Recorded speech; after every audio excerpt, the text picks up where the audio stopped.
Convido os irmãos a abrirem as suas Bíblias no livro de Gênesis, capítulo de número 3. Gênesis, capítulo 3.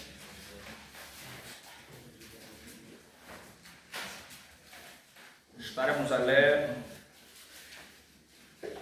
o versículo de número 1, amanhã já está o versículo de número 6. Ele diz assim: ora, a serpente era mais astuta que todas as animarias do campo que o Senhor Deus tinha feito. E esta disse à mulher: é assim que Deus disse: não comereis de toda a árvore do jardim?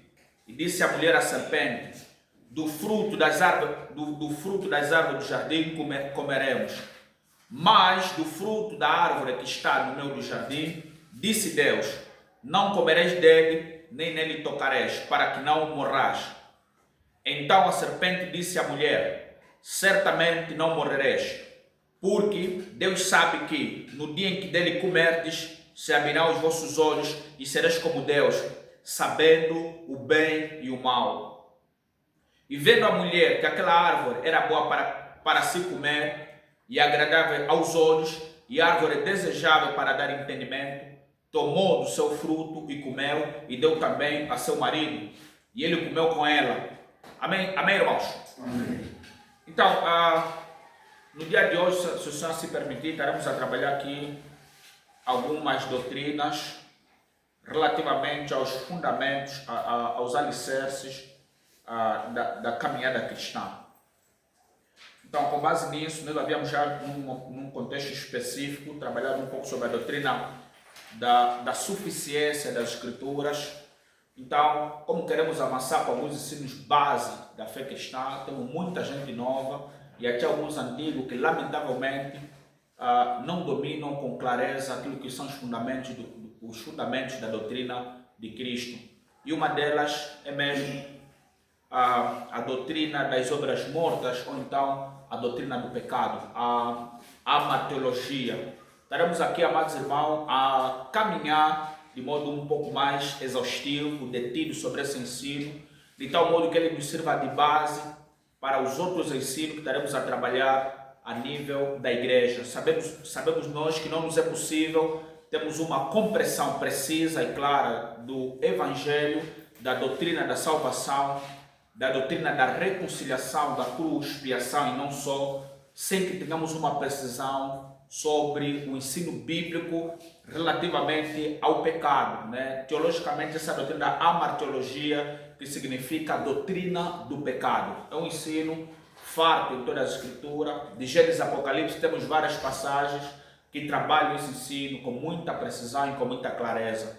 E é um ensino que nunca revisitamos mais, ainda que comumente revisitamos o ensino da oração, o ensino, portanto, sobre santificação e não só. Há um tempo não se trabalha mais a doutrina do pecado, tal como ele é apresentado na palavra do Senhor. Então, com base nisso, irmãos, estaremos a incursar nesse importantíssimo trabalho, a fim de que todos nós entendamos com muita precisão o estado grave em que o homem sem Deus se encontra, o quão grave, o quão terrível, o quão assustador é o pecado.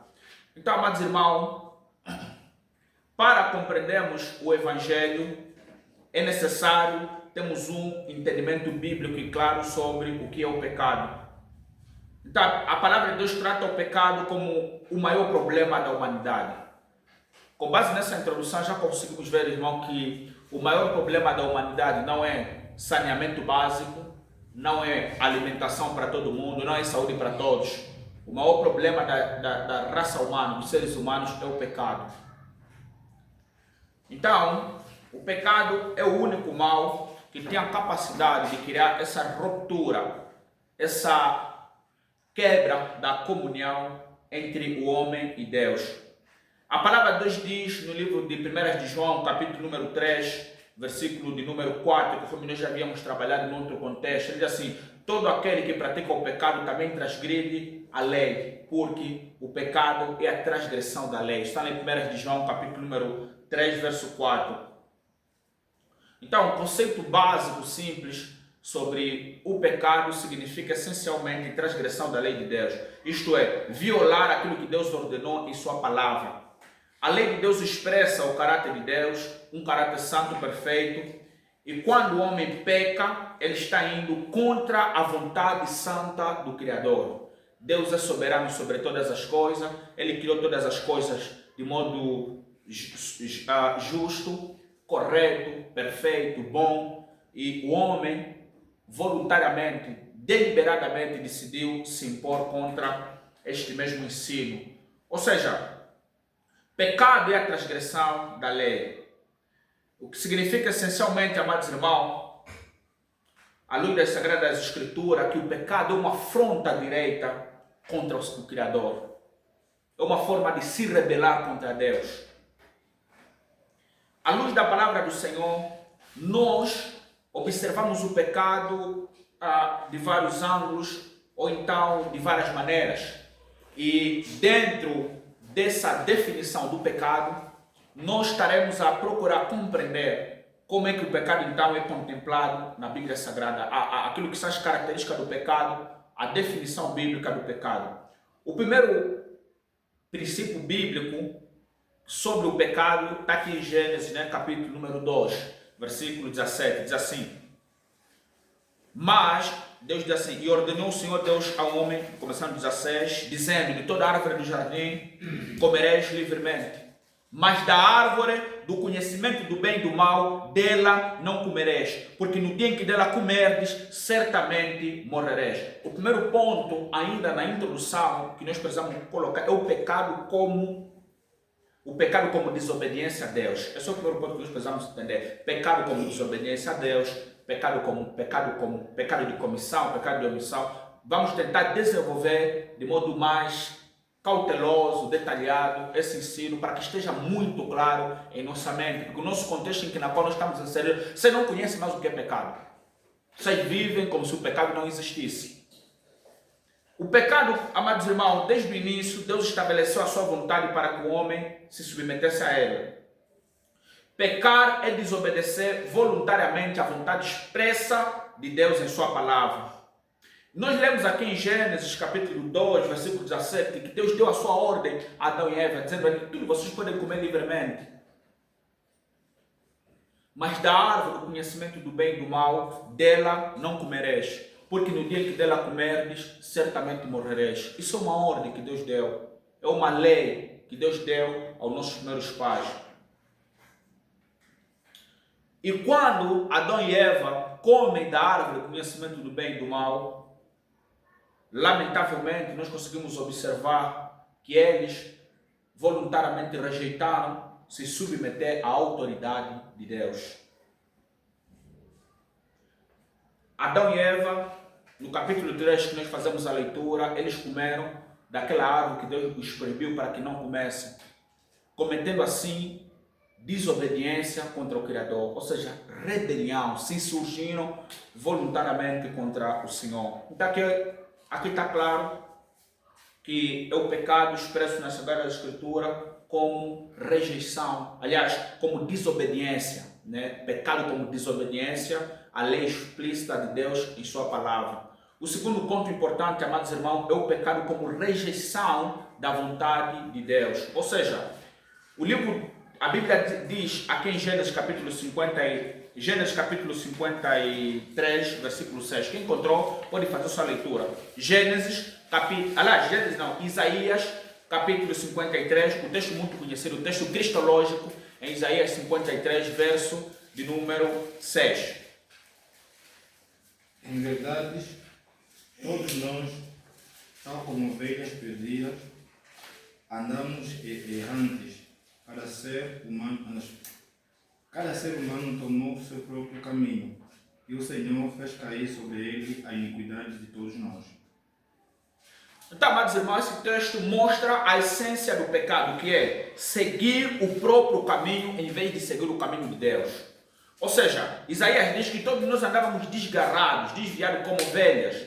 Cada um se desviava pelo seu caminho. Então, pecado é seguir o próprio caminho, rejeitar a vontade de Deus e se submeter ao seu próprio caminho. Então você nota Quando alguém rejeita aquilo que Deus estabeleceu em sua palavra, rejeita os caminhos do Senhor, rejeita a lei de Deus e procura uma autonomia, andar na contramão do Senhor, nós devemos entender que esse caminhar, esse andar, é um andar pecaminoso diante da palavra do Senhor. Então, viver sem se submeter à autoridade de Deus, que está expresso em sua palavra, é uma forma de pecado, é uma forma de desobediência. Então, aqui temos o pecado como rejeição à vontade de Deus. Voluntariamente a pessoa disse, não vou obedecer a Deus, eu vou fazer a minha vontade. Eu vou seguir os meus caminhos. Eu vou fazer aquilo que me agrada. E aqui Isaías relata um modo como outrora nós andávamos, seguindo os nossos próprios caminhos e rejeitando o governo, a liderança e a autoridade de Deus sobre a nossa vida. Então, a essência do pecado é o ser humano seguir o seu próprio caminho em vez de seguir os caminhos de Deus. Então, quando nós vamos contemplar isso em nossa sociedade, em nosso mundo, etc, etc, vocês negando ao Criador, rejeitando a Deus e seguindo os seus próprios caminhos, uma expressão clara de rebelião, de transgressão à lei santa do Criador. Outro ponto importante, irmão, que nós precisamos fazer a leitura, é o pecado como oposição à santidade de Deus. Ou seja, Deus é santo. A Bíblia relata em vários textos, em vários capítulos e versículos, esse atributo que faz parte da natureza de Deus. Deus é santo, Deus é puro. Santidade significa ser separado do pecado. E com base nisso, o ser humano, quando se opõe a comportamentos, a condutas contrários a esse caráter do Senhor, então aí estamos diante de uma conduta contrária à palavra de Deus. Ou seja, a santidade de Deus significa que Ele é perfeito, Ele é puro, Ele é justo e moralmente correto. Ele é pleno do ponto de vista moral e ético. Em Deus não há dolo, em Deus não há pecado, não há lacuna, não há elementos imorais. E com base nisso, meus irmãos, o pecado, portanto, é tudo aquilo que contraria esse padrão de santidade. E a palavra de Deus diz com muita clareza no livro de Romanos, né, que todos pecaram e destituídos estão da glória de Deus. O que significa, então, a ideia de estar destituído da glória do Senhor? Significa não alcançar o padrão perfeito da lei de Deus exigido por Ele. Então, os seres humanos pecaram, caíram em Adão, transgrediram a lei de Deus, se distanciaram dos caminhos do Senhor. E com base nisso, eles portanto, foram expulsos. Depois vamos trabalhar essa questão com mais clareza. Mas o ponto essencial aqui é que a oposição à santidade de Deus, a oposição à lei de Deus, faz com que o homem não alcance aquilo que Deus exige em sua santa e bendita palavra. Ainda também, com base nisso, amados irmãos, nós sabemos que existem religiões que eles pregam que o pecado é simplesmente ações externas contempladas pelas pessoas, ou seja, questões voltadas ao pensamento, às ideias. Muitas religiões não levam em consideração isso. Mas à luz da Bíblia, o pecado se manifesta também em forma de pensamento, ou seja, temos o pecado como pensamento, ações e palavra. A Bíblia diz assim: é do coração do homem onde procede o mal. Lá no livro de Mateus capítulo 15 e lá em Marcos capítulo 7. Esses dois textos mostram que o que contamina o homem é que sai de dentro do seu coração. O pecado não acontece apenas nas ações externas, conforme muita gente tem entendido. Mas o pecado, amados irmãos, ele acontece, ele ocorre em vários níveis, ou seja, em 3 níveis fundamentais. Primeiro, pensamentos pecaminosos. É algo que as pessoas não vejam, mas a mente carnal, a mente dada ao erro, muitas das vezes peca por meio dos pensamentos. Cristo ensinou com muita clareza: é do coração onde procedem os maus pensamentos. Ou seja, é da natureza adâmica, é do interior, do íntimo, onde procedem os maus pensamentos. Por outras palavras, os pensamentos pecaminosos. Quais são, normalmente, quais são os exemplos desses pensamentos? Como, por exemplo, o orgulho, a inveja, o ódio, a impureza sexual. São pecados diante de Deus, que às vezes as pessoas não conseguem notar. Porque é algo abstrato numa primeira instância. É algo que, portanto, está no coração. O ódio, o rancor, a soberba, a inveja, a impureza, a cobiça e etc, etc. Isso é pecado diante de Deus. É uma expressão de pecado, mesmo que as pessoas não vejam, isso é pecado. Temos pecado por meio de palavras e palavras pecaminosas, né? A Bíblia ensina que as palavras também podem ser imorais, as palavras podem ser pecaminosas, impuras diante do Criador. Como está escrito, toda palavra ociosa que os homens disserem, hão de dar conta no dia do juízo. Cristo disse isso lá em Mateus capítulo 12, versículo de número 36. Quais são os exemplos de palavras pecaminosas? São vários. Primeiro, mentira, calúnia, insultos ou palavras obscenas, blasfêmias e expressões normalmente contrárias à vontade do Senhor. Então, amados irmãos, que não só para falar como estou a pecar, é liberdade de expressão e etc, etc. Mas a Bíblia condena a mentira, a Bíblia condena a calúnia, a difamação, os insultos, as ofensas, que nós vamos vendo os ímpios tolerando os palavrões, tolerando palavras imorais dia após dia. À luz da Bíblia, isso é contemplado como pecado.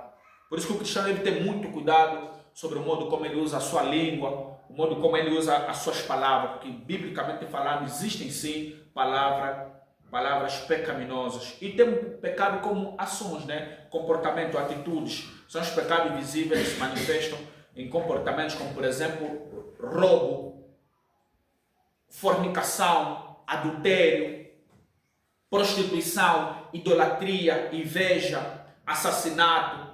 Todos esses comportamentos, amados irmãos, são expressões de um coração corrompido, imoral e distante da luz do Evangelho, distante de Cristo, o nosso Redentor. Então são as três formas que nós podemos observar na palavra de Deus sobre como o pecado normalmente se manifesta.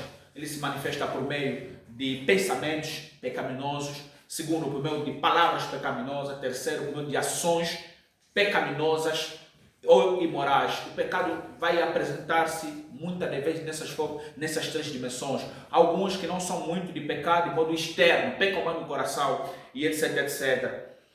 Então, não bastante a isso, amados irmãos, nós também temos pecado que se expressam de modo como duas vertentes principais. Esse elemento, houve uma vez que o pastor Abias havia trabalhado já um pouco sobre essa questão. Temos o pecado de omissão e pecado de comissão. Também são dois pecados diante da Bíblia Sagrada. Então, amados irmãos, o primeiro ponto que nós queremos aqui esclarecer são os pecados de comissão. O que significa, então, pecados de comissão? Os pecados de comissão são aqueles que nós cometemos fazendo algo que Deus proibiu em sua palavra. Então são pecados por comissão, de modo ativo, de modo a consentires com erro. Normalmente, quais são esses pecados? A mentira. Você sabe que mentir é pecado, mas você mente. Chama-se pecado de comissão. Roubar ou furtar. Adulterar, fornicar, ver pornografia, masturbação. Isso são pecados graves e pecados de comissão.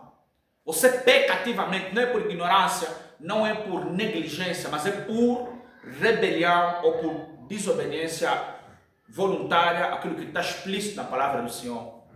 Deus diz: não furtarás, não cometerás adultérios, não furtarás, etc, etc, não cobiçarás. Mas você voluntariamente fazes isso. Chama-se pecado de comissão. Segundo, o que significa pecados de omissão? Né? Nós sabemos ser omisso, está intrinsecamente ligado em não fazer aquilo que te é ordenado a fazer.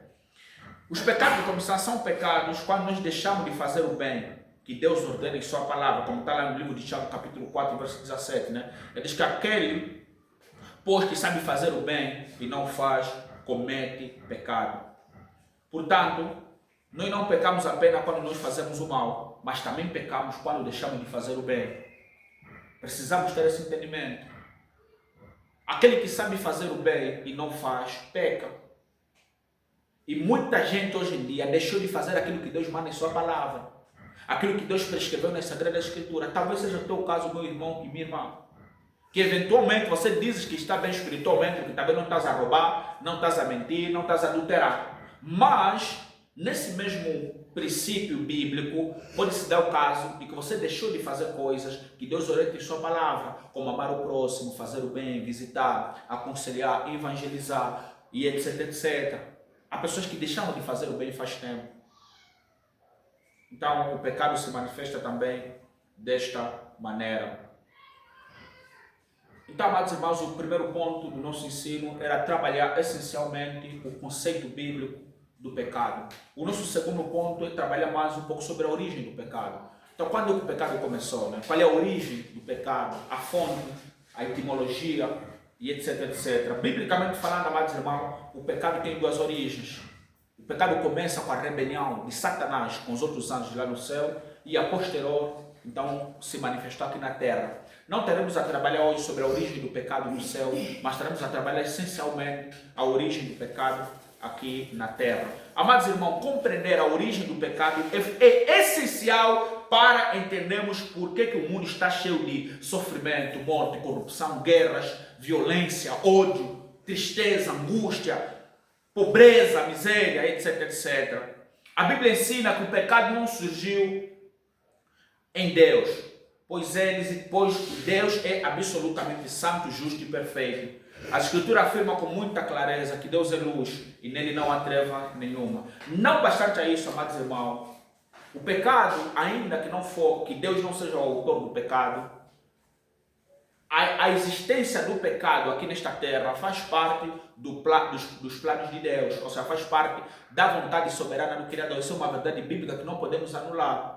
Existe mistério dentro desse ensino bíblico, mas existem textos bíblicos na Sagrada Escritura de que nada acontece nesse mundo sem a permissão de Deus. O simples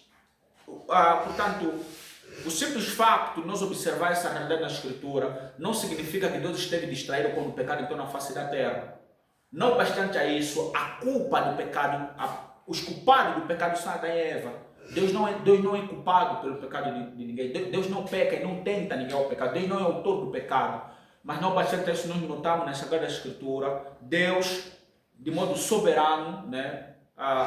De modo soberano em seu plano e sua providência, portanto, é notório com muita clareza bíblica que Deus tenha conhecimento que esse mal adviria ao mundo.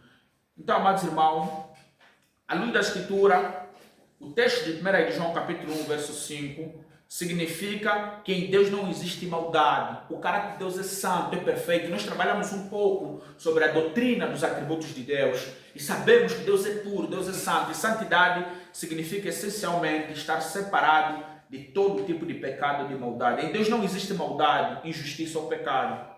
Portanto, o pecado não pode ter origem no caráter de Deus. Outro trecho que afirma com muita clareza bíblica sobre essa doutrina é Tiago capítulo 1, verso 13. Ele diz assim: ninguém sendo tentado diga, sou tentado por Deus, porque Deus não pode ser tentado pelo mal e a ninguém tenta. Assim, a palavra do Senhor deixa muito claro que Deus não é o autor do pecado. Deus não é o autor do mal moral aqui nesta terra. Relativamente, amados irmãos, à origem do pecado aqui neste mundo, como nós estamos estudando na palavra do Senhor, começa assim, essencialmente com a queda, com a doutrina da queda. O pecado entrou na história dos seres humanos através da desobediência de Adão e Eva, o primeiro homem nesse caso. E o apóstolo Paulo explicita isso aqui no livro de Romanos capítulo número 5, verso 12. Quem encontrou pode fazer a leitura. Romanos 5, verso 12. Romanos capítulo 5, versículo 12. Amém. Diz assim: pelo que, como por um homem entrou o pecado no mundo, e pelo pecado a morte, assim também a morte passou a todos os homens, por isso que todos pecaram. Amém. Então, amados irmãos, antes da queda, não havia pecado aqui neste mundo. Por isso que o apóstolo Paulo aqui é claro em mostrar que o pecado entrou no mundo, por meio do pecado entrou nesta terra, por meio do pecado de Adão e Eva. E a Bíblia mostra lá em Gênesis: e viu Deus que tudo quanto ele havia feito, eis que era muito bom. Tudo era bom, perfeito, harmônico, belíssimo. Tudo era muito bom. Eles tinham comunhão com Deus, viviam em paz no jardim do Éden, viviam, portanto, seguros, num contexto de adoração e de perfeição jamais vista por nenhum de nós. E não havia pecado naquele belíssimo jardim, não havia transgressão, não havia o pecado e, consequentemente, as suas consequências. Mas, quando Adão e Eva pecam contra o Senhor, então o pecado entrou na face da terra. Dentro das Sagradas Escrituras, nós fazemos a leitura do Gênesis capítulo 3, que é a história bíblica sobre a queda, a história bíblica sobre o pecado. Quando é que o pecado começou aqui nesta terra? Começou, amados irmãos, primeiramente mediante a tentação da serpente à mulher. Esse é o primeiro ponto que nós precisamos entender. A serpente apareceu enganando a mulher no livro de Gênesis. A serpente representa a ação de Satanás tentando levar o homem a desobedecer à lei de Deus. E com base nesse texto de Gênesis, a estratégia da tentação do diabo envolveu 3 elementos fundamentais. Primeiro, distorcer a palavra de Deus. Distorcer a palavra de Deus. Ou seja, o diabo perguntou a Eva, foi assim que Deus disse? Criando uma dúvida, mediante a distorção daquilo que está claro na Sagrada Escritura. Foi mesmo isso que Deus disse, Eva? Foi isso que Deus afirmou? Que você não deve comer da árvore do conhecimento do bem e do mal? E aquilo, de certa maneira, trouxe certas dúvidas e sucessivamente na mente daquele casal. Então, amados irmãos, o segundo ponto em que o pecado acontece no campo ainda da tentação é negar a verdade. O primeiro passo do diabo é distorcer a verdade. E quando a verdade já estava fragilizada na mente de Eva, faltou outro ponto, que é? Quer negar esta mesma verdade. Primeiro distorção, depois negar esta verdade. Depois o diabo disse à mulher ou à serpente, certamente não morrereis. Você não vai morrer, Eva. Começou não vai, certamente não morrereis. Isso chama-se distorcer aquilo que Deus orientou com clareza em sua palavra. O texto bíblico é muito claro, conforme nós lemos lá em Gênesis capítulo 2, versículo 17. Você não come da árvore do conhecimento do bem e do mal, porque se vocês comerem, vocês vão morrer. Mas o diabo distorceu a verdade, dizendo a ela, certamente, absolutamente, você não vai morrer.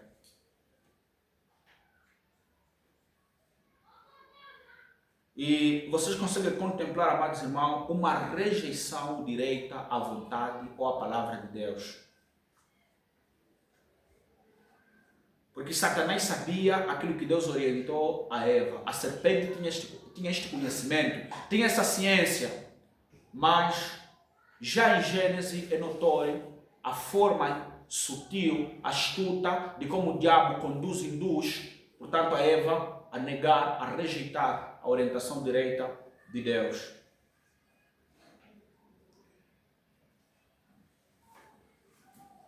John Owen, em seu livro Tentação e Mortificação contra o Pecado, ele também mostrou os estágios do pecado. E dentro dos estágios do pecado, o primeiro passo é esse: distorcer a verdade. De várias maneiras. Mostrando como se o pecado fosse algo bom, como se o pecado não fosse tão grave assim. Aquela ideia, por exemplo, que vem na mente de muita gente é para quando só pecar, depois Deus vai te perdoar. Você, como já é cristão, depois vai te perdoar. Isso é uma forma diabólica de distorção da verdade. Segundo, negar esta mesma verdade, endurecer o coração, tornar o coração duro, cego, entorpecido pelo mal. O terceiro processo do engano, do pecado, é, portanto, falsas promessas. Isso vai te fazer bem, isso vai te dar felicidade, isso vai te trazer alegria, isso vai te dar poder. Você vai ser igual como Deus. Como disse o diabo, sereis como Deus. Vocês serão como Deus. É uma promessa. Quantos aqui, eventualmente, não têm tido várias propostas do pecado e de Satanás em suas mentes e em seus corações?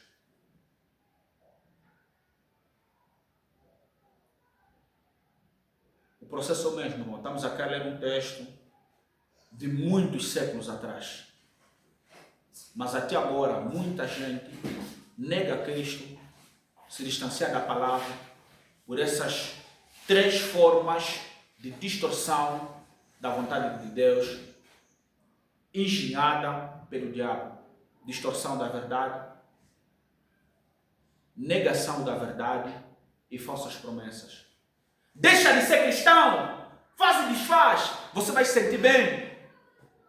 O cristianismo vai te impedir disso, daquilo. Então você nota no nosso tempo, irmãos, muita gente a desobedecer, a se distanciar da palavra do Senhor pelas falsas promessas que o pecado traz. Você só vai ser feliz, só vai prosperar, sentires bem se pecares contra o Senhor. Recomendo fortemente a leitura desse livro do notável John Owen. Lá ele mostra o processo, porque o pecado é mesmo um processo. E ele termina nas falsas promessas. Então, amados irmãos, com base nisso, nós sabemos que a tentação apela para o orgulho e para o desejo da autonomia, né? Fazer a sua própria vontade, negar a vontade do Criador e se sujeitares ao teu próprio querer, que é algo muito grave. Então, amados irmãos, com base nisso, segundo elemento dentro da narrativa bíblica sobre a origem do pecado aqui na terra é a desobediência. Depois da tentação, ocorreu o ato da desobediência. Como está escrito, tomou do seu fruto e comeu e deu também ao seu marido. A mulher pecou. Não pecou, simplesmente ela convenceu seu marido ao erro. E ambos transgrediram a palavra de Deus. Adão e Eva escolheram voluntariamente, sem ninguém lhes obrigar, desobedecer ao mandamento de Deus. Esse ato foi extremamente grave porque representou rejeição à autoridade divina. Segundo, incredulidade na palavra, não creram na palavra, não confiaram na palavra de Deus, não abraçaram profundamente a palavra do Senhor que lhes foi orientada, rejeitaram a palavra de Deus. Terceiro ponto, desejo de independência do Criador. Lamentavelmente, isso aconteceu com eles. Terceiro ponto, a queda da humanidade. Quando Adão e Eva pecaram, toda a humanidade foi afetada. Adão não era apenas um indivíduo, ele era o representante da raça humana diante do Criador. Ele era o representante federal da raça humana diante de Deus. Com base nisso, amados irmãos, um elemento muito importante que o apóstolo Paulo diz é: pela desobediência de um só homem, muitos se tornaram pecadores. Está lá em Romanos 5, versículo 19. Este evento é chamado da queda do homem, ou então da doutrina do pecado. A partir desse momento, a natureza humana foi corrompida, o pecado entrou na experiência humana, a morte passou a existir. Lembrai-vos, irmãos, que a morte não é própria da natureza dos seres humanos. A morte é consequência do pecado. A morte passa a existir por causa do pecado. Por isso que a morte é dolorosa, a morte é cruel, a morte não nos acostuma, a morte nos é algo muito estranho, porque a morte não faz parte da nossa natureza. Deus não nos criou para morrer. E etc, etc. A morte é consequência, uma das terríveis consequências do pecado. Então, amados irmãos, com base nisso, nós vimos dentro da leitura, né, dessa narrativa bíblica as consequências imediatas que a queda, que o pecado trouxe. Primeiro, vergonha, né? Então foram abertos seus olhos e etc, etc. E eles fugiram de Deus. Eles perceberam a sua culpa diante do Senhor, o medo do Criador, o medo de Deus, o medo da luz veio também. Disse Adão: tive medo e escondi-me. Eles que continuamente viviam com Deus, estavam na presença do Criador, eles fugiram, porque o peso de consciência, a culpa, aterrorizou este casal.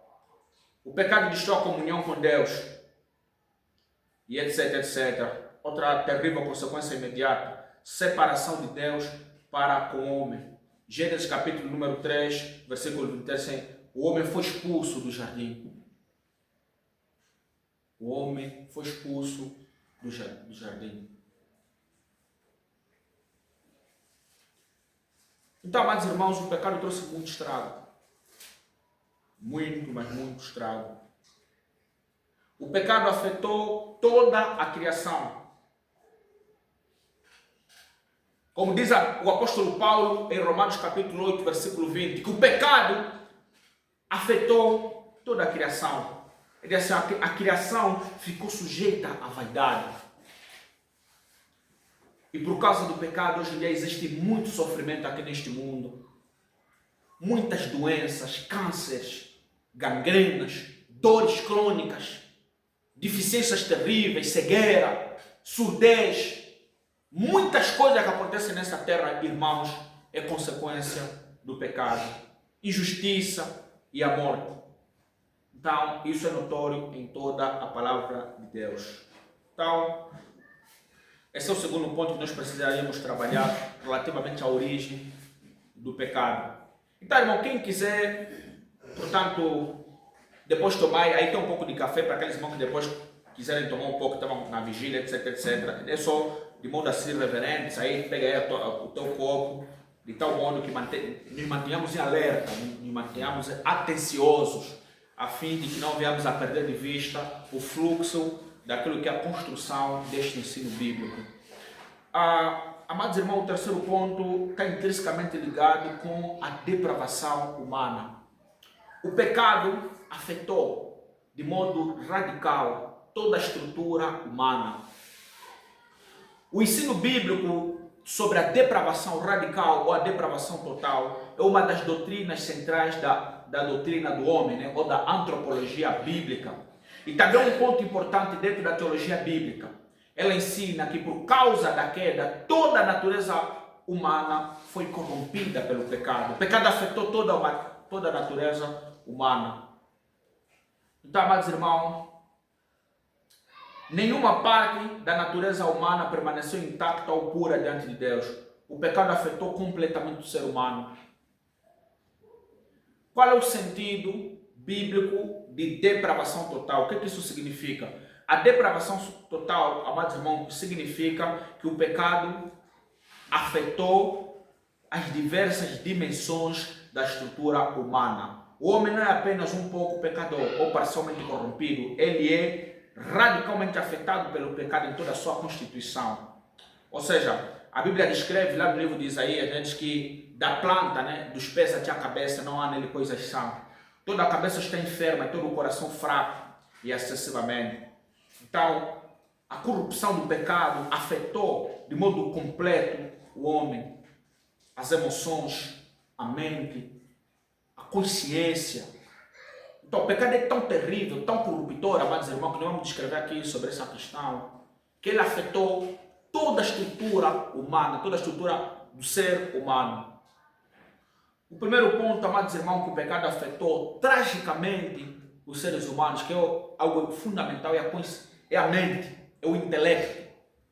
O pecado afetou a capacidade do homem de pensar corretamente sobre o seu Criador e o seu Deus. O pecado afetou a estrutura intelectual dos seres humanos. Por isso que um homem sem Deus não consegue alcançar o conhecimento verdadeiro, o conhecimento autêntico. A mente humana tornou-se obscurecida espiritualmente. A Escritura afirma, tendo o entendimento obscurecido pelo pecado. Está em Efésios capítulo número 4, versículo 18. O que isso significa essencialmente? O homem natural não compreende as coisas espirituais. Ele distorce a verdade de Deus, rejeita a revelação divina. O apóstolo Paulo diz com muita precisão, o homem natural não compreende as coisas do Espírito porque lhe parecem loucura. 1 Coríntios capítulo 2, verso 14. Então você nota, amados irmãos, a dificuldade do homem acreditar em Deus. A grave dificuldade que o ser humano tem de se submeter ao seu Criador. De aceitar com a mente, com o intelecto, aquilo que, portanto, é o querer e a vontade de Deus. O pecado é cruel, o pecado é perverso. O homem tem mais capacidade de imaginar coisas promíscuas, coisas imorais, coisas corruptoras, coisas terrenas, libidinosas, do que coisas nobres e elevadas ou celestiais, porque o pecado afetou a mente humana. E com base nisso, amados irmãos, a capacidade do homem de pensar, de refletir sobre o seu Criador, foi profundamente afetada pelo pecado. Por isso que sem a misericórdia do Senhor, sem a graça de Deus, sem o processo, o ato de Deus revelar a sua vontade ao seu povo, nós por natureza temos dificuldade de aceitar ao Criador, de aceitar a Deus. É-nos mais fácil prostrar-nos diante de um animal, de uma ave, de um ídolo, de uma estátua, de um ser humano do que prostrar-nos diante do Criador Todo-Poderoso. Vocês notam de modo impressionante a dificuldade intelectual que os judeus e espiritual que os judeus e fariseus, entre outros, tiveram de aceitar a Jesus. É impressionante, irmãos. Eles viram morto a ressuscitar. Eles viram paralíticos a andar. Eles viram o mar a ser dominado. Pedro, o que ele contemplou de perto foi tão profundo, tão claro, tão preciso. E lá era notório de que o homem sem a graça de Deus não consegue aceitar a Deus. Portanto, amados irmãos, esse é o grande debate que houve entre Martinho Lutero, né, e Erasmo de Roterdã sobre o livre-arbítrio, sobre a liberdade do homem escolher Deus. E Martinho Lutero mostrou como ele sustenta uma tese muito importante. Ele diz que da vontade cativa, ou seja, a vontade do homem está cativa ao pecado. O homem é escravo do pecado. E o pecado tem como impacto primordial distanciar o homem de Deus, trazer cegueira, morte. Logo, o cego não consegue aceitar a Deus, nem que ele vê mesmo Deus aqui de modo físico, corpóreo, não vai conseguir aceitar a Deus no íntimo, na sua alma. Por isso que a fé é dom de Deus, irmãos. Isso dizer para não me fazer só um milagre, vou mesmo acreditar, Deus deixa-me, se Deus existe, deixa-me ver aqui agora, eu vou acreditar. Isso é falta de conhecimento de como é que a mente humana é doente para aceitar o Criador. Não é próprio da natureza humana corrompida aceitar a Deus ou ter fé no Deus verdadeiro, porque o pecado afetou essa capacidade, irmão. Por isso que você nota mesmo, você como cristão, a dificuldade que você tem de acreditar na Bíblia, de acreditar no Senhor, de acreditar na cruz, de aceitar Cristo mesmo com tanta prova, tanta evidência, tanto estudo arqueológico, tanto estudo, portanto, linguístico, tantos milagres, tantas curas, tanta coisa que você vê, mas custa aceitar com segurança e tranquilidade no único Deus verdadeiro. Por isso que todos nós precisamos nos prostrar, Senhor, nos ensina a confiar em Ti. Porque a luta é contínua, a luta é intensa, irmãos. Porque Paulo diz que essa natureza adâmica ainda está em nós. E constantemente ela nos incita à incredulidade, nos incita a duvidar de Deus. Não, ela não nos incita, não nos estimula a duvidar do erro, a duvidar do pecado. Ela nos dá certeza do pecado, mas não coloca dúvida na alegria que é em Cristo. O pecado é muito prejudicial. Ele torna a mente do homem louca, imprecisa, sem nitidez, precisa de contemplar o belo, o bem e a verdade. O homem, por natureza, é assim, relativamente ao espiritual, ao divino, a Cristo. Então, não acredito eu, pelo que li nas Escrituras, na ação extraordinária de Deus para com o povo de Israel e de Cristo para com seus irmãos judeus. Ou seja, eles viram o mar a se abrir. Eles viram as 10 pragas vindo sobre os israelitas. Faraó viu de perto o poder de Deus. Mas o coração, a mente de Faraó estava endurecida.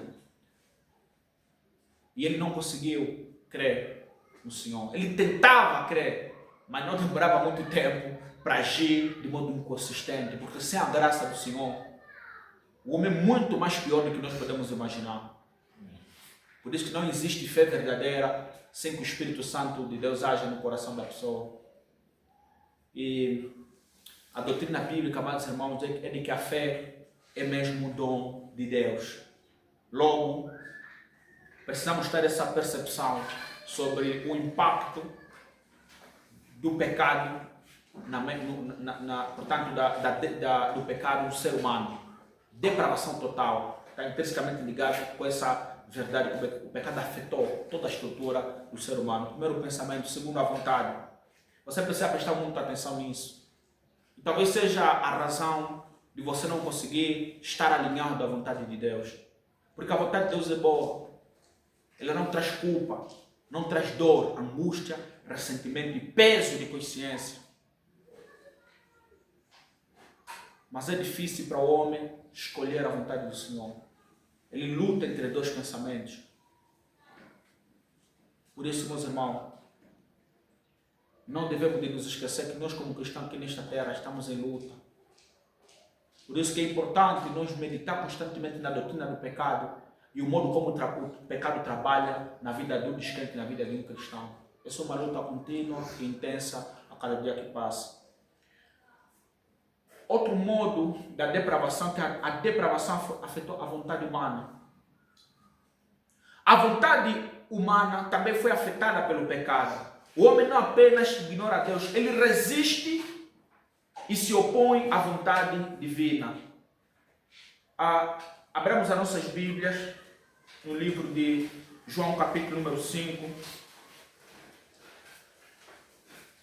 versículo de número 40 a 41. João, capítulo 5, versículo de número 40 a 41. Quem encontrou pode fazer a leitura. Amém. Amém. Eu não recebo glória dos homens, mas bem vos conheço que não tendes vós o amor de Deus.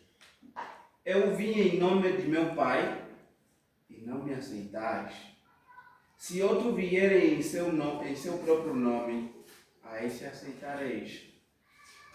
Como podeis vós crer, recebendo honra uns aos outros e não buscando a glória que vem só de Deus? Não pideis que eu vos hei de acusar para com meu Pai. Há um que vos acusa, Moisés, em quem vós esperais. Porque se vós cresces em Moisés, crerias em mim, porque de mim escreveu ele. Então, irmãos, Cristo disse: não quereis vir a mim para terem vida. Ou seja, vocês não querem vir a mim para terem vida. Vocês resistem e se opõem à vontade de Deus. E Cristo disse a ele: eu sei bem que você não ama a Deus. Portanto, amados irmãos, o homem naturalmente não deseja a Deus. Não deseja buscar ao Criador. Então o pecado afetou a vontade humana. Por isso que é da vontade cativa. A vontade do homem é cativa, é escrava ao pecado. E o pecado tem como sua natureza tornar o homem cego espiritualmente, distante do Criador, distante de Deus. Há uma separação abismal, há um abismo imenso entre Deus e o pecado. Logo, o homem afetado, que está acorrentado pelo pecado, que é escravo do pecado, naturalmente ele não é inclinado ao Criador. Então há uma separação intransponível entre a luz e as trevas, entre o bem e o mal, entre Deus e o diabo, e etc, etc. Sabemos de antemão que Deus é soberano sobre todas essas dimensões. Mas o homem, dominado pelo pecado, afetado por essa terrível doença, naturalmente ele não consegue escolher ao divino. Porque ele é escravo, ele está prisionário, ele está sobre correntes. E se ninguém lhe libertar dessas mesmas correntes, certamente, amados irmãos, não conseguirá voltar à verdadeira liberdade. Por isso que Paulo diz que permaneçam na liberdade em que Cristo nos libertou. Ou seja, a doutrina bíblica é sempre Deus que liberta. Deus que pega a chave e te tira das correntes. E é nesse contexto que Paulo procura enfatizar. Vocês precisam permanecer nesta liberdade do Evangelho. Porque o homem sem o Evangelho é escravo do pecado e de Satanás. Então é uma grande alegria, um privilégio imenso, todos nós que estamos aqui hoje, que receberam Cristo como seu Senhor e Salvador, experimentar essa liberdade que Cristo nos concedeu, sem pagarmos nada. Isso é muito fantástico. O outro elemento em que o pecado afetou terrivelmente é a corrupção das emoções e dos desejos. Os afetos humanos também foram corrompidos pelo pecado. O coração humano passou a amar as coisas erradas, as coisas pecaminosas, as coisas que são contrárias à vontade de Deus e rejeitar aquilo que é santo, aquilo que é virtuoso, aquilo que é justo, aquilo que é nobre, aquilo que é de boa fama. Então o pecado afetou de modo tão severo, mas tão severo, amados irmãos, os seres humanos, de que as emoções e os desejos já não são puros, também são corrompidos, são maus. São contrários à vontade de Deus. Diz Jeremias no seu capítulo 17, diz que enganoso é o coração do homem, mais do que todas as coisas. E corrupto, quem o conhecerá? O coração humano, amados irmãos, tornou-se traiçoeiro mais do que todas as coisas. O pecado desordenou os desejos dos humanos. O homem, em vez de amar a Deus e amar o próximo como a si mesmo, o homem passou a amar o prazer, a alegria ao pecado. Passou a amar a vaidade, o orgulho, o adultério, a fornicação, a mentira, portanto, as coisas desta terra, o adultério, assim sucessivamente. Então, é isso que as pessoas fazem. Festas, danças, promiscuidade, aparecer, o ódio e a vida de aparência, a prostituição e não só. Então, isso para nós notar, amados irmãos, em nossa sociedade no geral, o modo como o pecado afetou a raça humana.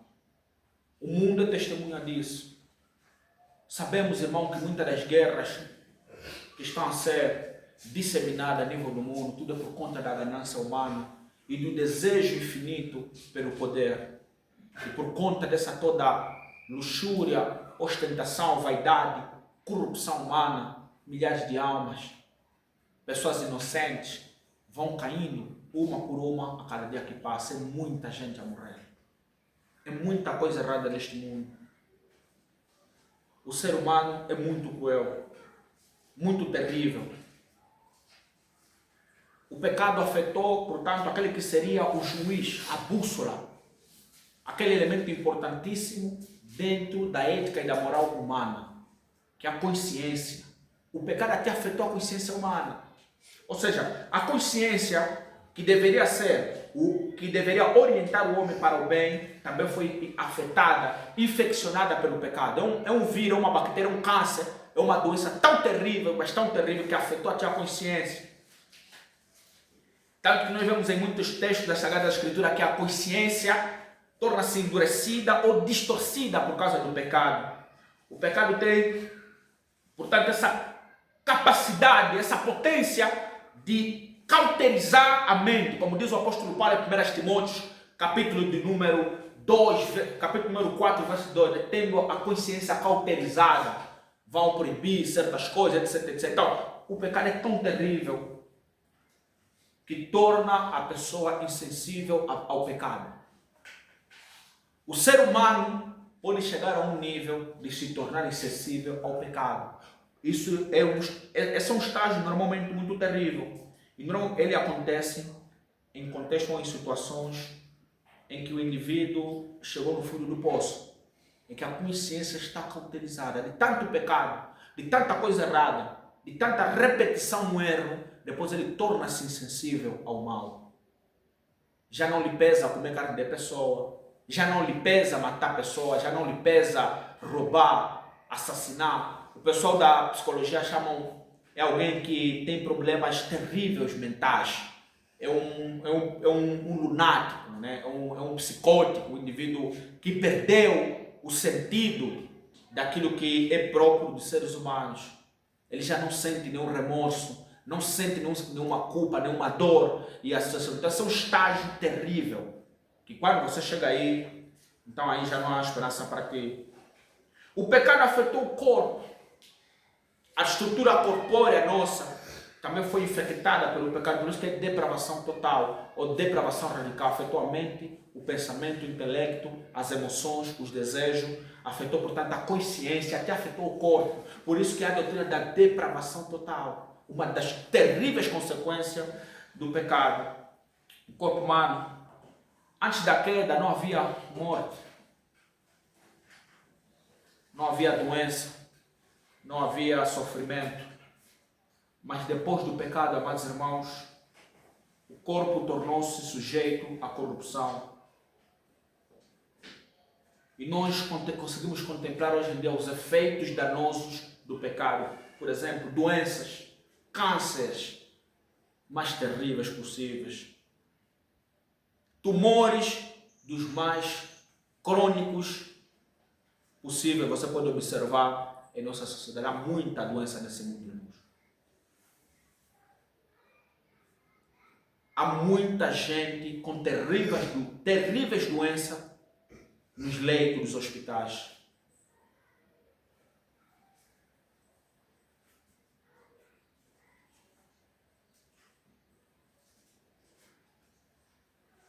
O envelhecimento, consequência do pecado. O sofrimento contínuo, a dor, a tristeza, o luto, Isso é consequência também do pecado. Afetou, portanto, a nossa estrutura corpórea. E a morte, como já dissemos, é consequência do pecado. Então, amados irmãos, por causa da depravação total, o homem sem Deus encontra-se num estado espiritual extremamente grave. Extremamente grave. Não olham as pessoas ao nosso redor como se estivessem bem, dançando, vestindo-se bem, curtindo, não estão bem. Precisamos olhar com o olho espiritual. Precisamos olhar essas pessoas com o olho divino, não com o olho carnal, senão você vai querer desejar só como eles. Estão aí, então, com 50, 60 anos, envelhecendo. Mas à luz da Bíblia, a depravação trouxe terríveis implicações na natureza do homem.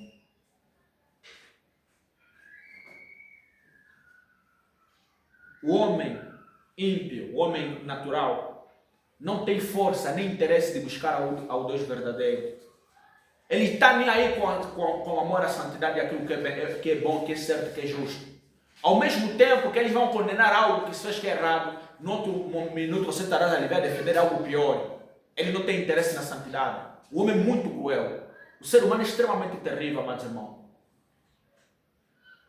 O homem natural não tem capacidade de salvar-se a si mesmo. Por quê? Porque à luz da Bíblia ele está espiritualmente morto. Como diz a Bíblia em Efésios capítulo 1, aliás, Efésios capítulo 2, verso 1, né? Estando vós mortos em vossos delitos e pecados. O morto não tem capacidade de pensar, de agir, de se mover. Ele é morto mesmo. Logo, não há estrutura espiritual e intelectual do homem se recorresse aos pés da cruz. Sem ação divina, não há nenhuma capacidade no homem. A depravação, amados irmãos, tornou o homem incapaz espiritualmente por causa do pecado e etc. O homem natural não tem poder para salvar-se a si mesmo. Como disse o Senhor Jesus, ninguém pode vir a mim se o Pai que me veio não o trouxer.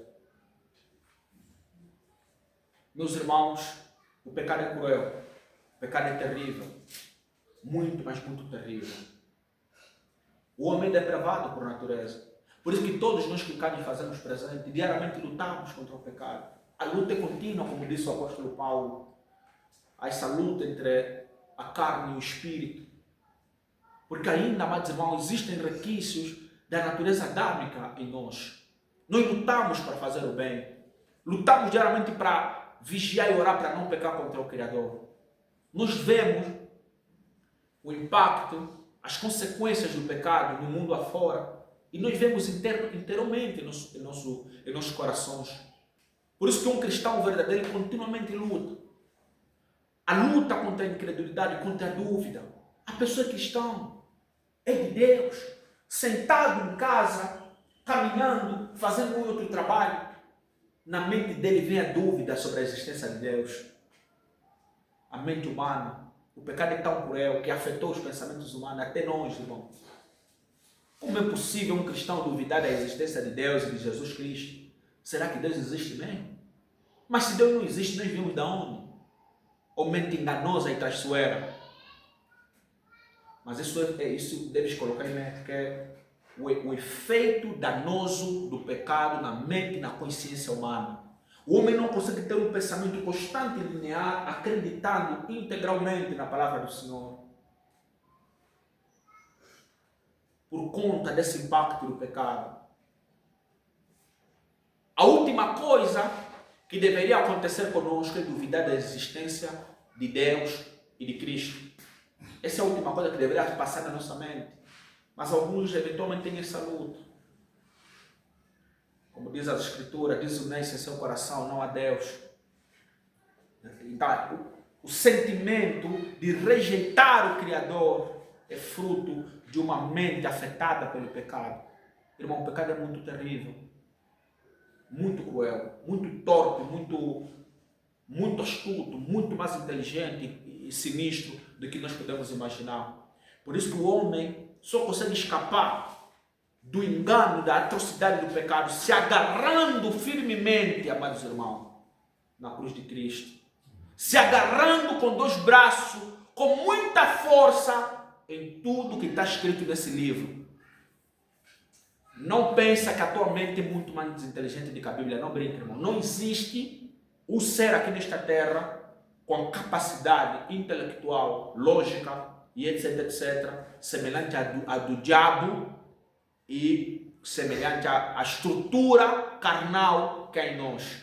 A tua inteligência humana foi afetada pelo pecado. Ela não te dará solidez para creres em Deus por meio do teu raciocínio ou da tua mente corrompida. Nós precisamos nos agarrar na Bíblia, não tá, mas está escrito. A tua mente está a duvidar, você diz, não, mente está escrito. A tua mente está perturbada, assim como o salmista, dizendo, por que te perturbas, ó minha alma? Crê em Deus, e etc, etc. A tua mente está inquieta, duvidando, inquieta, será que Deus não sei. Você precisa se agarrar nesse livro. Não se agarra na tua própria força, no teu próprio raciocínio, na tua própria mente. Se agarra no Evangelho, se agarra na palavra, porque o pecado é muito astuto e muito cruel. Muito cruel. O pecado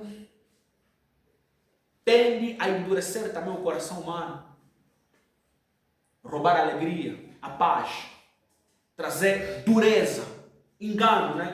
Como nós lemos em Hebreus, ele diz que nunca haja nenhum de vós um coração mau, infiel para se apartar do Deus vivo. Antes, exortai-vos uns aos outros durante o tempo que se chama hoje, para que nenhum de vós se endureça pelo engano do pecado.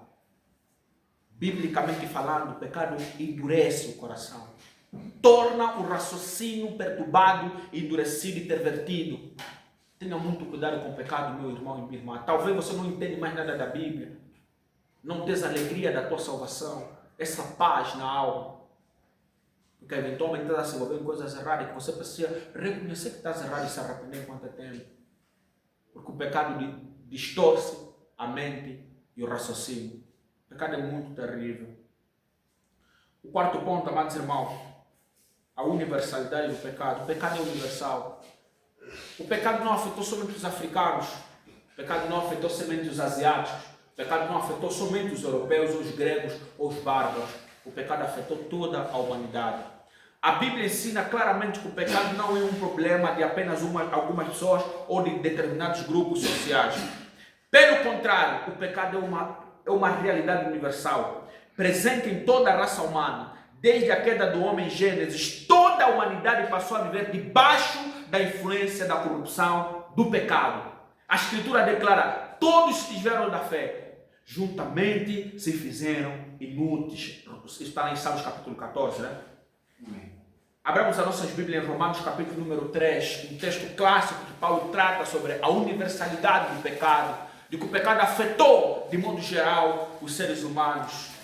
Romanos capítulo número 3, verso 10 ao 12. Quem encontrou pode fazer a leitura. Como está escrito, não há um justo nem um sequer.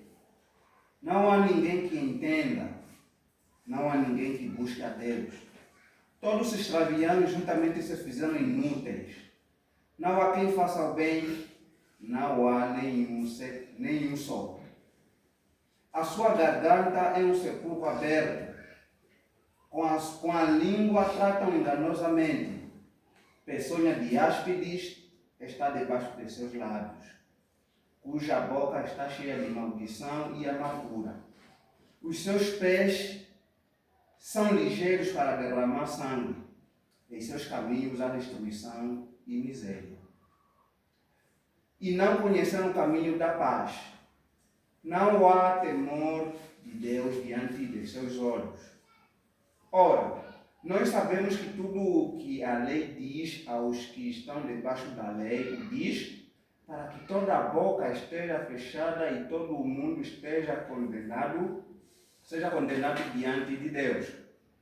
Por isso, nenhuma carne será justificada diante dele pelas obras da lei, porque pela lei vem o conhecimento do pecado. Então, amados irmãos, o texto é claro. O apóstolo Paulo afirma com muita ênfase de que não há nenhum justo, não há quem entenda, não há quem busque a Deus. Todos, absolutamente todos os seres humanos nascidos de Adão e Eva nasceram afetados pelo pecado. O pecado, amados irmãos, dentro da estrutura humana não é a exceção, é a regra.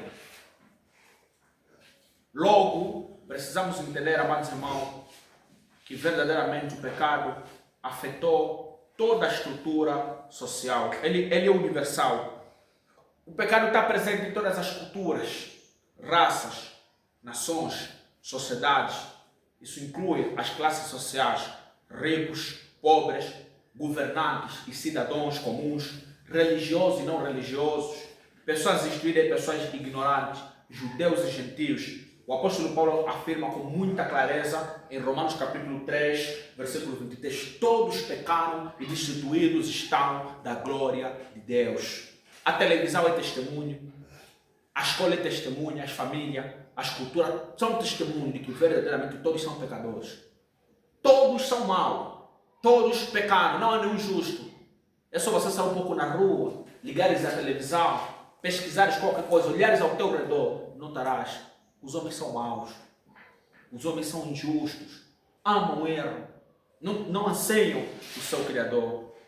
Então, mas irmão, a doutrina bíblica mostra com muita clareza, e quando você vai analisar a evidência da universalidade do pecado, do ponto de vista histórico, né? Aquilo que é a história da humanidade, ela confirma mesmo isso. Desde que os seres humanos, portanto, venham a existir, naquilo que é o percurso terreno, etc, etc, você vai encontrar em todas as épocas e gerações de violência, muita guerra, muito sangue derramado. Por exemplo, um dos estudiosos que fica muito nas tribos lá, nas tribos indígenas no Brasil, ele mostra o nível de violência que há por parte daqueles indígenas é muito grande, lutando até séculos após séculos, tribo atrás de tribos. Tanto que muitos dizem que muitos desses indígenas correm risco de entrar em extinção, porque o nível de violência é absurdo, é muito, mas muito grande, irmãos. Não há paz, não há repouso, violência atrás de violência, guerra atrás de guerra, derramamento de sangue atrás de sangue, irmão matando irmão, guerras civis, tortura atrás de tortura. A história é testemunha de que o homem é mau. O que dizer, amados irmãos, de um dos terríveis massacres que houve, acho que no século XX, se não tem erro, em Ruanda. Os Tutsis e um outro grupo eram irmãos. Houve tanta morte, tanta violência, tanta tortura, irmão. É impressionante o nível de violência que houve naquele massacre em Ruanda. Entra no YouTube, pesquisa o documentário Violência em Ruanda. É muita morte. É muitos corpos arrumados que foram mortos com facões, com facas, escortejados, torturados. Chegaram numa casa, matou o pai, a mãe, as crianças. Muita maldade. Irmãos matando seus outros irmãos.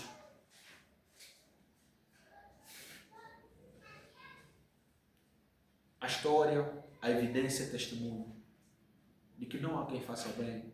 Todos pecaram e destituídos estão da glória de Deus. Pegamos, por exemplo, a guerra aqui no nosso país. Começou em 92, terminou praticamente em 2002. Uma guerra muito violenta. Também tem documentários na internet. É muita gente que perdeu os pés.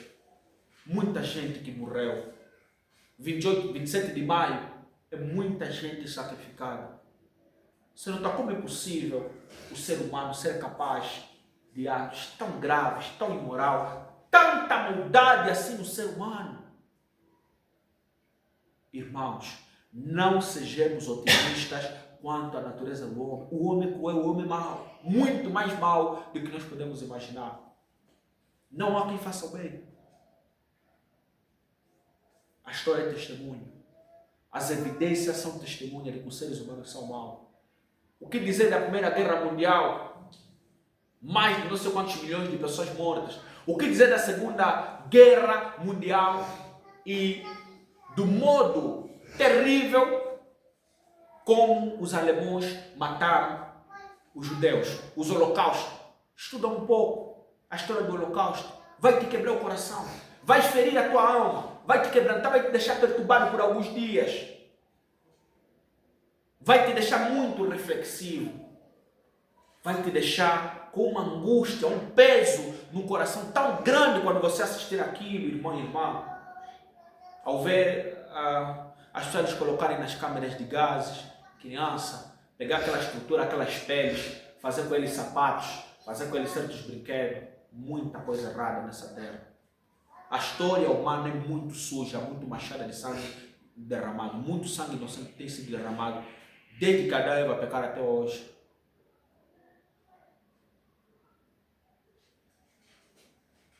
Todos pecaram e destituídos estão da glória de Deus.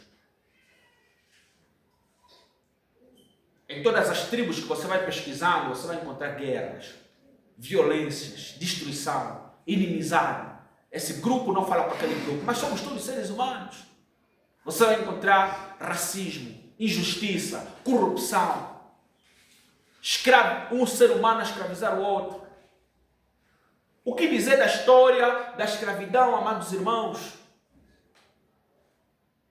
O pecado é tão cruel, tão mau, até alguns que conheciam a palavra tinham seres humanos iguais a eles, que merecem os mesmos direitos, os mesmos valores, como escravos em suas casas.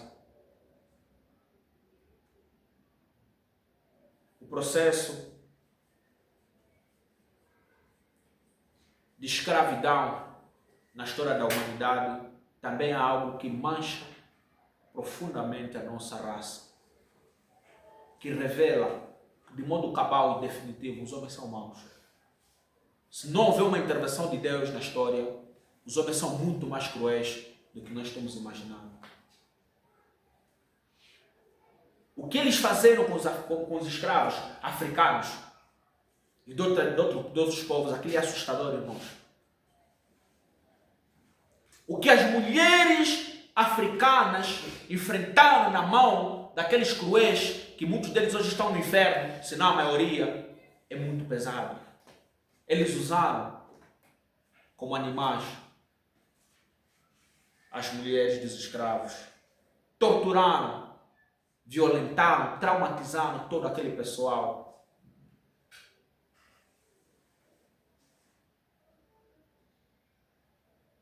Usaram com muita crueldade seres humanos da mesma espécie que deles. Ele está dizendo, vocês não são seres humanos, vocês são animais. Vamos usar as pessoas de modo muito cruel. Mas, irmão, você até agora tem dúvida que nós somos maus, essa raça não é mau. Você até agora quer se apoiar no homem igual, semelhante a ti. Maldito homem que confia no homem igual. Maldito homem que a sua segurança está nos seres humanos e naquilo que os homens oferecem como segurança para suas almas.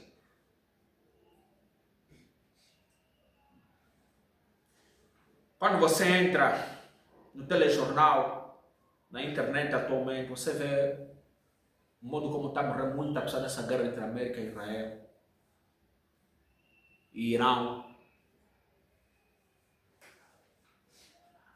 Só mostra que o homem nunca mudou, o homem continua a ser o mesmo desde os tempos de Adão e Eva.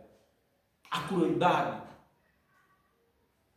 a violência, o ódio, o rancor, a falta de sentimento, de amor, de misericórdia que há entre seres humanos é gigantesca.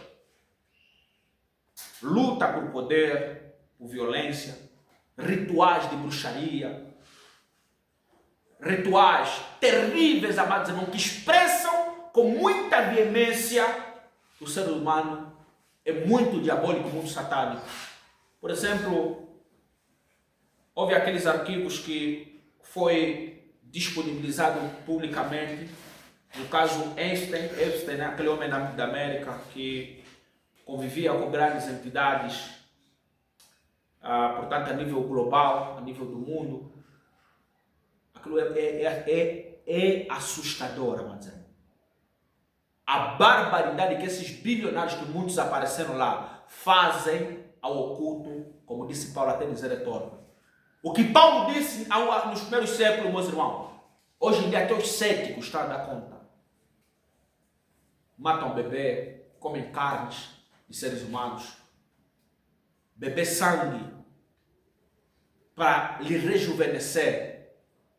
Muita prostituição, rituais. Você nota, parece que a Mara Finança é tão famoso, aparentemente rico, mas no oculto fazem coisas tão bizarras assim. É só pesquisar, caso extra, lá virá tudo. Tudo está, portanto, organizado. Muita gente que morreu, muita mulher foi assassinada, muita coisa errada que há nesse mundo, irmão. Principalmente no topo. No topo há tanta coisa errada. Você vê se chama aqueles fatos, bilionário, rico, tudo bonito.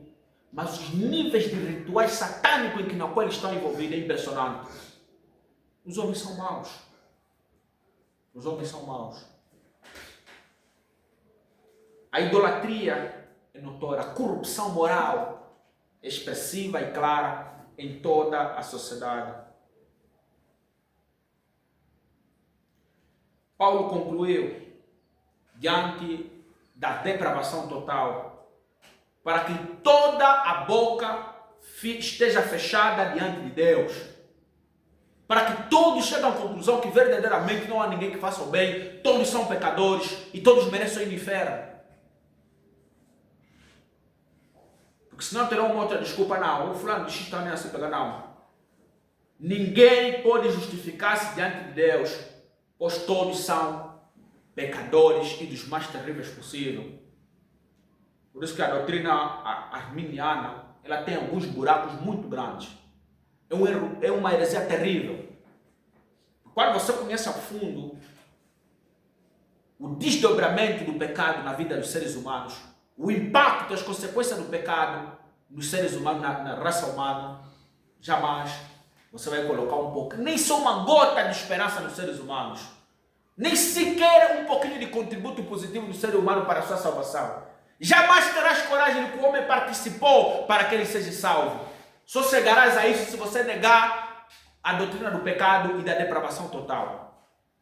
Mas quando você não negares esse ensino, vai te custar muito entenderes, ou negares, ou rejeitar os 5 pontos da graça, ou teologicamente falando, os 5 pontos do calvinismo, que é o resumo da doutrina da salvação. Meus irmãos, o outro ponto importante, que é consequência do quarto ponto, que é o quinto ponto, que nós vamos já trabalhar aqui, é a hereditariedade do pecado. Além do pecado ser universal, o pecado também é hereditário.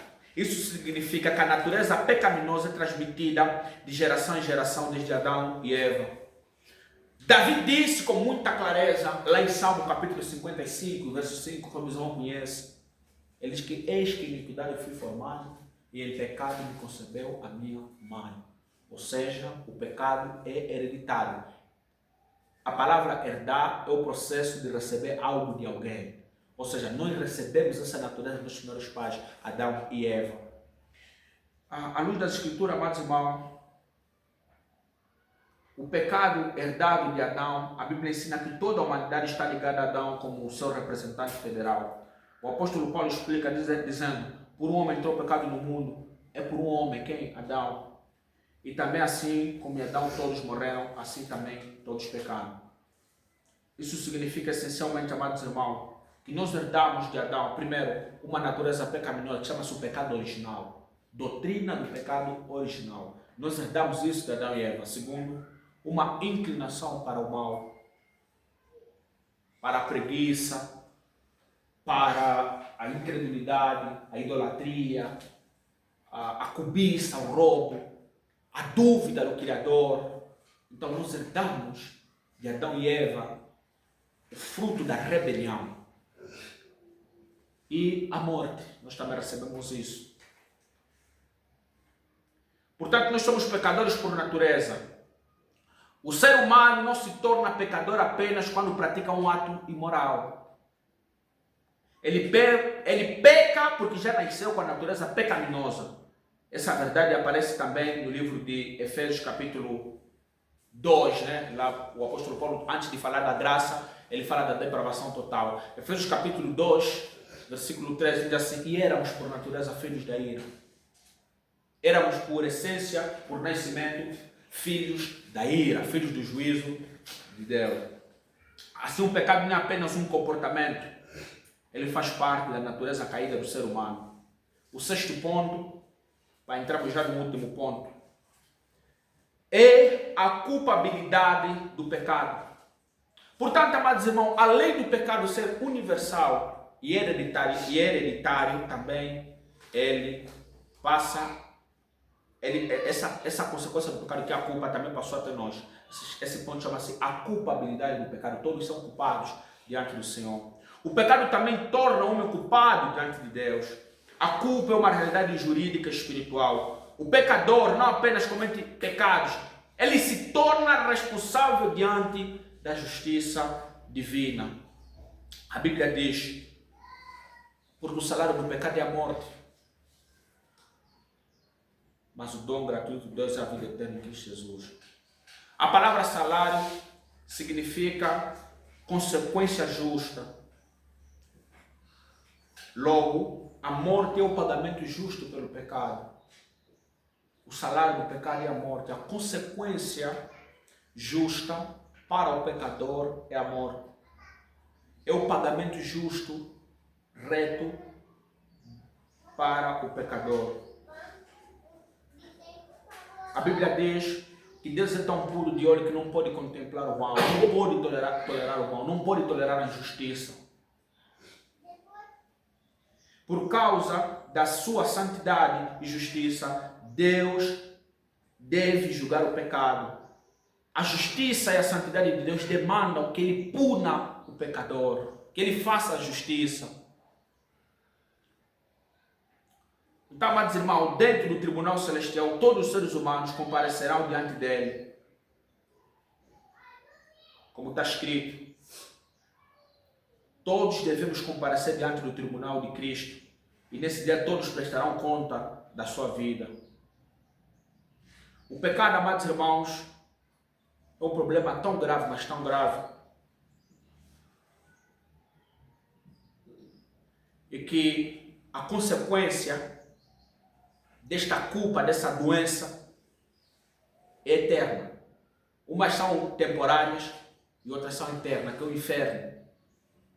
Todos aqueles que vivem no pecado e que andam no pecado vão perecer para todo sempre no lago de fogo. Essa é uma das grandes consequências de ser achado culpado diante do tribunal celestial.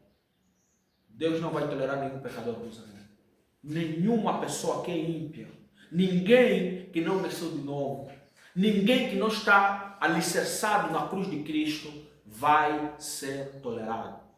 Todo pecador a nível do mundo, e não sei em outro local, vamos aqui pegar os anjos caídos, na dimensão celestial, nenhum pecador vai escapar do reto e justo juízo de Deus.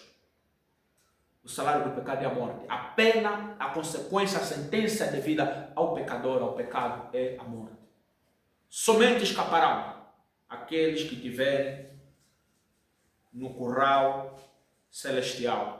Aqueles que tiverem, portanto, amparados, escondidos, ancorados na pessoa do nosso Senhor e Salvador, Jesus Cristo. Outro ponto importante, irmãos, quando você, por exemplo, lê a história de Sodoma e Gomorra, aqueles foram achados culpados diante de Deus. Nós vimos a consequência terrível que veio até eles. Nós, ao lermos a história do dilúvio, quem escapou lá? Somente aqueles que foram inocentados por Deus, Adão e a sua família. O restante todos foram inundados pela água. Ninguém vai escapar, meus irmãos, nesse nosso mundo. Isso é muito pesado, muito profundo, muito terrível e muito assustador.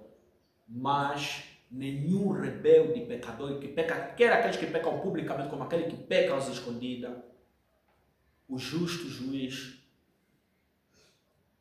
no seu devido tempo, que ele guarda esses vasos da ira, ele vai fazer justiça. Por isso que, meu irmão, minha irmã, não se engane, não siga o caminho do erro. Deus não muda. O facto de Deus ainda não fazer o seu justiça, não trazer o seu juízo sobre essa terra de modo definitivo, não significa que o inferno deixou de existir. Logo, todos aqueles que vivem no pecado e morrem no pecado, lamentavelmente, vão perecer para todo sempre naquele fogo que arde e nunca se apaga. O pecado vai levar essas pessoas lá. Então, amados irmãos, o pecado trouxe terríveis consequências. Ele separou o homem do seu Deus, como nós já explicamos. Trouxe morte espiritual, corrupção moral. O pecado corrompe profundamente o caráter das pessoas. A corrupção moral significa as inclinações do coração humano tornarem-se inclinadas para o mal. Jesus ensinou que o problema do pecado não está apenas nas ações externas, mas no coração do homem. Do coração procedem maus pensamentos, imoralidade, inveja, orgulho, maldade. Então o pecado trouxe muitas consequências, né? Consequências físicas, doença, conforme já fazemos referência, e outros terríveis mal. E acima de tudo, o pecado tem como sua terrível consequência, como explicamos já, a condenação eterna. A consequência mais terrível e assustadora do pecado é a condenação eterna.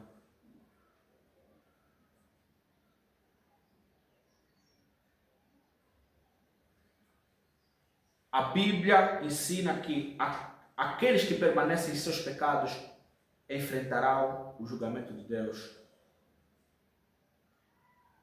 Nesse julgamento final, aquele cujos nomes não estiverem escritos no livro da vida vão enfrentar a separação eterna para com seu Criador. Meus irmãos, diante da justiça divina, não podemos ver o pecado com os mesmos olhos.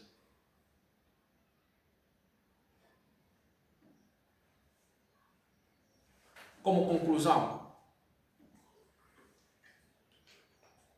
qual é a única solução para o pecado? Diante da gravidade do pecado e de suas terríveis consequências, surge a grande pergunta: como o homem pode escapar desse terrível mal?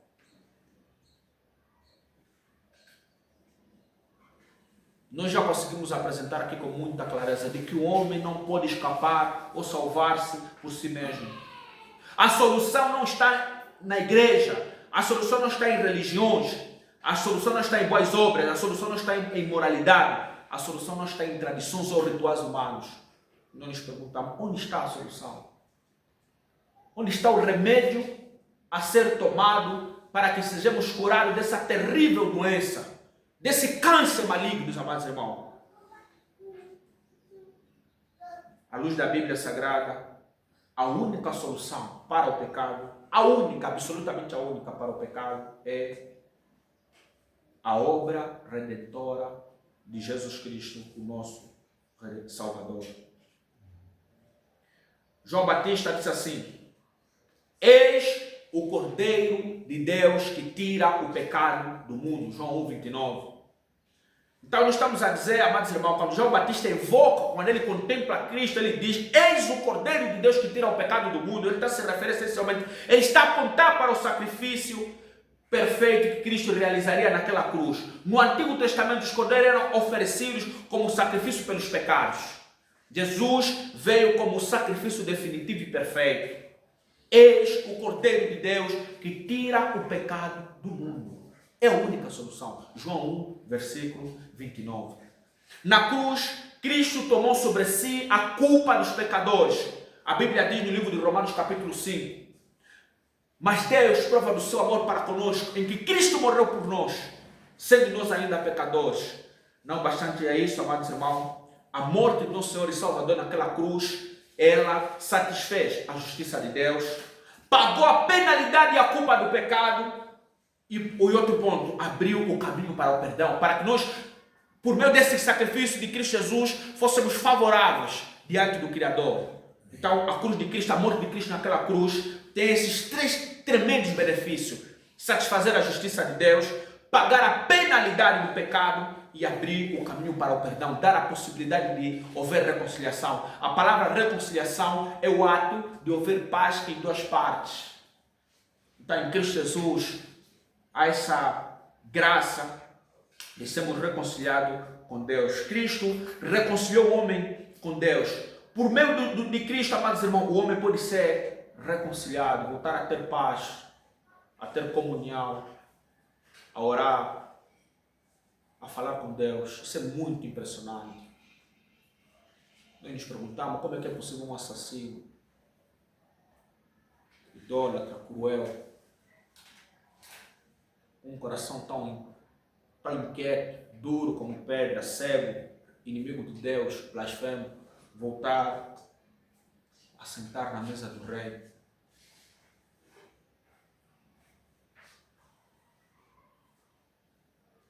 Como é possível que um filho rebelde volte à casa do seu pai e lhe é dado um anel de honra e um vestido precioso? Não bastante a isso, mata-se um dos melhores animais para lhe servir comer e lhe alegrar. Isso é um mistério terrível, irmãos. É um abismo sobrenatural, imensurável. A grandeza do amor de Deus é muito grande. Portanto, os caminhos de Deus não são nossos caminhos. Os pensamentos do Senhor não são nossos pensamentos. O conhecimento de Deus não é o nosso conhecimento. A vontade de Deus não é a nossa vontade. Paulo disse: quão insondáveis são os seus caminhos. Quem conheceu a mente do Senhor?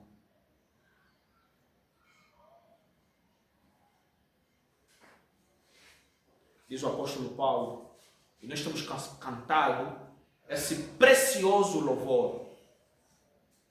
Paulo diz à igreja de Roma: sendo, pois, justificados pela fé, temos paz com Deus por Jesus Cristo. Impressionante esse texto. Por meio da justificação, de Cristo pagar o preço muito alto, altíssimo naquela cruz, nós fomos justificados, perdoados.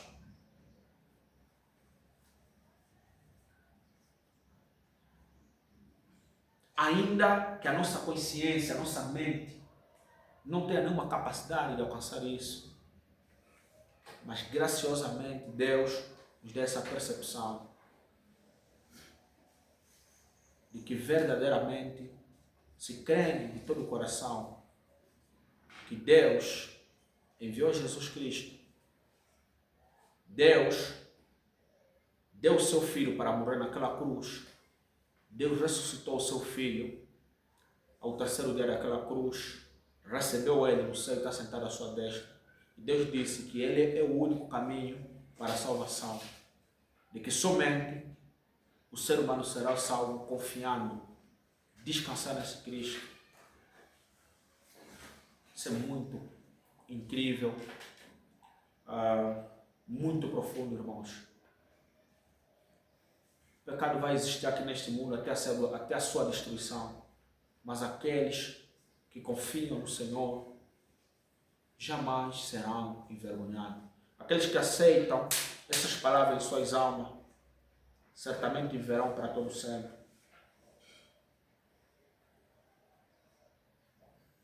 A obra de Cristo naquela cruz restaurou aquilo que o pecado outrora destruiu, que é a unidade entre Deus e os homens, a paz entre Deus e os homens, essa reconciliação entre o Criador e a sua criatura. Como é que vamos trocar essa mensagem por bobagem? Como que vamos trocar essa mensagem tão grandiosa por causa de mulher e homem? Como é que nós vamos trocar o evangelho tão altíssimo, tão caro, por conta dos desejos e das correrias do dia a dia? Isso expressa o que o ser humano é capaz de fazer, mesmo diante de tamanha luz, tamanha graça. O homem, sem a capacitação do Espírito, vai rejeitar essa graça. Além de perdoar o nosso pecado, Cristo também transforma a vida do pecador por meio do Santo Espírito. Como está escrito no texto clássico, Romanos, Coríntios capítulo 5, verso 17. Texto muito claro. Se alguém está em Cristo, se alguém aceitou Jesus, nova criatura é. As coisas velhas já passaram e eis que tudo se fez novo. Você aceitou Jesus de coração, irmão e irmã? Cristo é a tua maior alegria. Você está feliz com Cristo?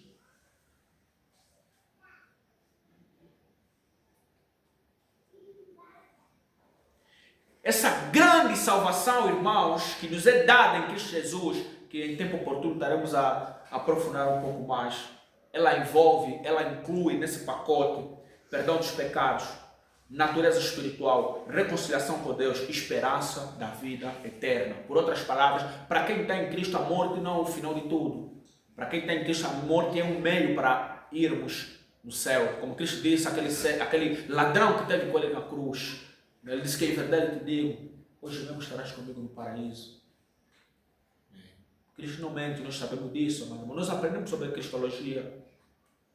Em verdade, o Senhor disse com muito amor, foi tocado pelo Espírito Santo, foi escortejado pelo Espírito Santo. E ele olha para Cristo, com lágrimas nos olhos, torturado, chorando, quebrantado. Ele diz, Mestre, ó Senhor, lembra-te de mim quando entrares no teu reino.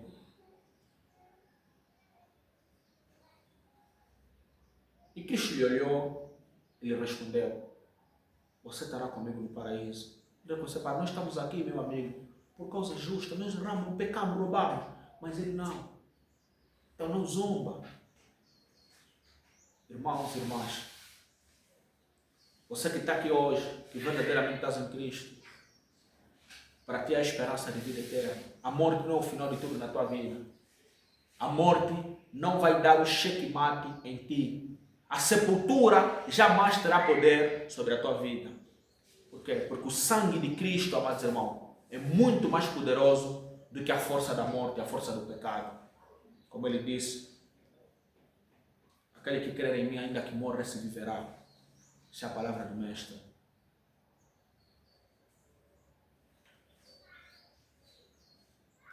Então, amados irmãos, como apêndice, a doutrina que nós estudamos hoje revela a verdadeira condição do homem, da humanidade e a necessidade fundamental da graça de Deus. Esse ensino nos ensina 3 verdades fundamentais. Primeira, o homem é totalmente pecador e corrompido pelo pecado. Segundo, o homem é incapaz de salvar-se por seus próprios esforços. Terceiro, a salvação está somente em Jesus Cristo, o único Salvador. Somente através da fé em Jesus Cristo o pecador pode receber perdão, reconciliação com Deus e vida eterna. Que Deus nos ajude em nome de Jesus. Amém? Amém. Damos oração, meu Pai, obrigado em nome de Jesus pela tua graça. Obrigado, Senhor, por teres enviado o seu único Filho para morrer em nosso lugar. Obrigado, Pai amado, Pai santo, por essa graça que não tem fim, Senhor. E que diariamente, ó Pai, a tua igreja venha permanecer no Evangelho da graça. Meu Deus, meu Pai, muito obrigado por teres enviado o teu único Filho para morrer em nosso lugar. Meu Senhor, não nos deixe cair em tentação, mas livra-nos do mal. Dê-nos força, meu Pai, para fugirmos do pecado. Ensina-nos, Senhor, a sermos gratos por tudo que o Senhor fez em nossas vidas. Ensina-nos, ó Pai, a lhe agradecermos diariamente, ó Pai, com todo o nosso coração e com toda a nossa alma. Tenha misericórdia, Pai, do teu povo. Tenha misericórdia, Pai amado, das nossas almas. Somos teu povo, soberano Deus e ovelha do teu pasto. Nos ajuda, meu Pai, em todas as coisas, em nome do sangue de Jesus. Queremos orar, ó Pai, pelo teu amparo, pelo teu auxílio e pela tua graça dia após dia. Ensina-nos a confiar em ti, Senhor. E não nos deixe cair em tentação, mas livra-nos do mal. Em Jesus, Senhor.